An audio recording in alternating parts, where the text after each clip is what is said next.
Hai guys, ketemu lagi dengan saya di Bincang-Bincang bersama Kanjeng Mami. Sore hari ini saya kedatangan tamu Ibu Elizabeth. Dia ada pertanyaan yang sangat menarik sekali. Kita simak apa sih pertanyaannya. Silakan Bu Elis. Sore Kanjeng Mami. Sore. Jadi menurut Kanjeng Mami nih, melihat wanita-wanita single itu kalau boleh nggak sih sebenarnya tuh wanita dulu yang ngejar laki-laki gitu, atau dia yang mengungkapkan perasaannya dulu ke laki-laki? Oke, pertanyaan yang sangat bagus ya guys. Boleh nggak wanita mengejar pria? Boleh nggak wanita mengungkapkan perasaannya terlebih dahulu? Ya, oke. Jadi boleh atau tidaknya itu relatif ya, relatif ya Bu Elis.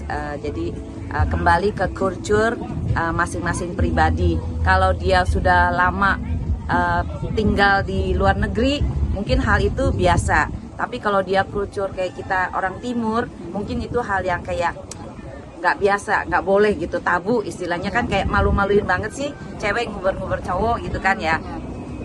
Jadi kalau saat-saat kondisi sekarang, saya rasa itu lumrah banget gitu, maksudnya hal-hal yang sudah biasa lah gitu, karena udah orang-orang sekarang juga sudah lebih modern ya, sudah lebih terbuka pikirannya ya. Kalau zaman dulu, zaman Siti Nurbaya mungkin ya, pria yang harus ngejar wanita gitu kan.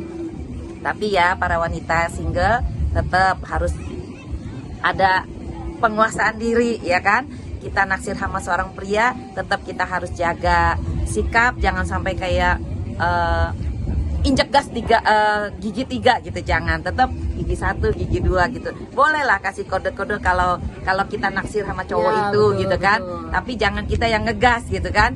Kita boleh gigi 1, gigi 2, tapi kita bikin sampai dia yang mengungkapkan sama kita. Itu kita sebagai wanita harus pintar-pintar Bu Elis gitu. Jangan menurunkan value Yes, wanita juga, yes. ya. Jangan menurunkan value kita sebagai wanita.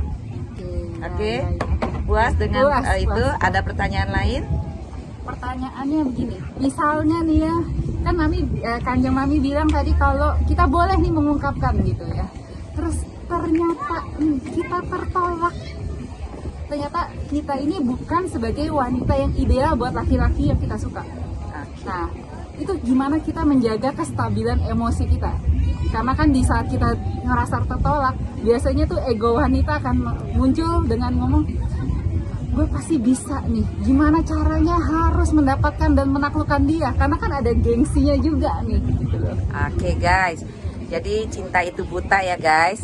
Ya, para wanita, para pria jomblo, cinta itu buta, tapi cinta itu juga bisa kejam loh ya. Jadi saya banyak menonton juga drakor-drakor ya. Di sana dari cinta bisa jadi benci, Betul, ya kan? betul. Kalau kita terlalu mencintai, itu akan jadi benci yang banget, ya kan? Jadi hati-hati dengan cinta itu. Makanya firman Tuhan mengajarkan kalau kita harus mengasihi secara agape. Ya, jangan dengan kasih eros, jangan juga dengan kasih yang lain gitu.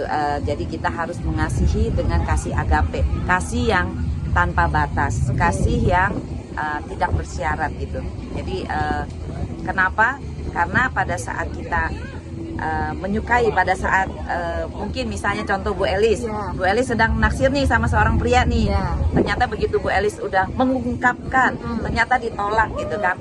Makanya para wanita di sana yang mendengar channel ini juga Bu Elis, kita harus pintar-pintar sebagai wanita gitu kan. Ya. Jadi legowo juga gitu Harus ya. legowo. Jadi kita harus pintar-pintar. Belum jadian, belum sah. Kenapa udah harus kasih 100% hati kita, ya kan? Baru PDKT, baru naksir. Janganlah kasih semuanya dulu gitu. Nanti begitu tertolak, hancurlah hati itu. Ya, jadi para wanita, kita harus pintar-pintar.